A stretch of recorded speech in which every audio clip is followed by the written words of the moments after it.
जय कल्किराम। शून्य संहिता चतुर्थ अध्याय भाग नंबर 5।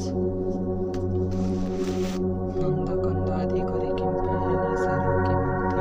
जन्मले नामती बुझाई कहिले धन्दा फिटी जीव तुम श्री चरणे मन निरवधि थिव शिष्य बिन शुणी गुरु बोलंती वचन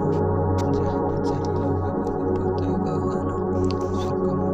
स्वर्ग ताड़ले नाम गोटे सार गोपी बोली बेनी गोटी पंचराज घर गोपी किसलिम बोली रमा बीज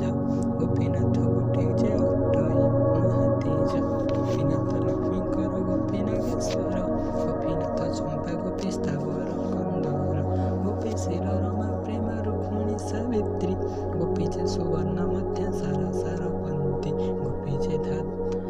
फल ज्ञान आत्मा जान गोपी जे पातळ पुर त्रिजटा निर्वाण सर्वनाम ठोळ करी बांचिले श्रीहरि तुलंते सकळ नाम गोपी संगे सरी नहिला जे जेणु गोपी नाम जे सरी बाछी गोपी निवेनिक्षर थापिले श्रीहरि गोपीनाथ सप्तस्वर पीताम्बर नाम गोपीनाथ गोटी सर्वदिके परिपूर्ण एणु करी गोपीनाथ होइला जे सार जनवेनिक्षर नाम मंत्र राजा जन नाम बीज पर तेज जन देश जन धातु श्वेत वर्ण पूर्ण जन रुद्र दान दिग जन बारी प्रणम बारी जन नाम हरि जन राम गायत्री जन जे सावित्री जन मलय चंदन जन स्वर्ग जन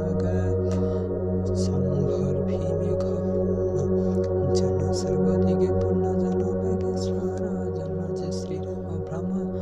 व्रत जन सिंधु क्षीर जन जे गणगादी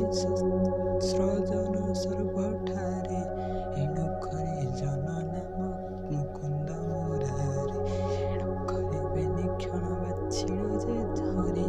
मंत्र राज मध्यरे धोइले यत्न करी बल्लभाय चारिक्षर मणि बाजे शुण कृष्ण श्याम जगन्नाथ नीलमणि गण भारानिधि मध्ये जे निधि सेहि निशिबि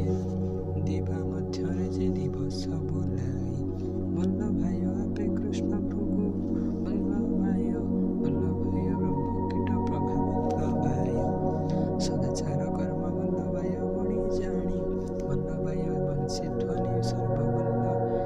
बल्लभाय पुण्य बल्लभाय नाम कुतुटिले सम सरी तेणु करी श्यामल वर्ण जे हेला हरि याथिला भाग नंबर 5 यापर भाग नंबर 6 आसंता काली आसी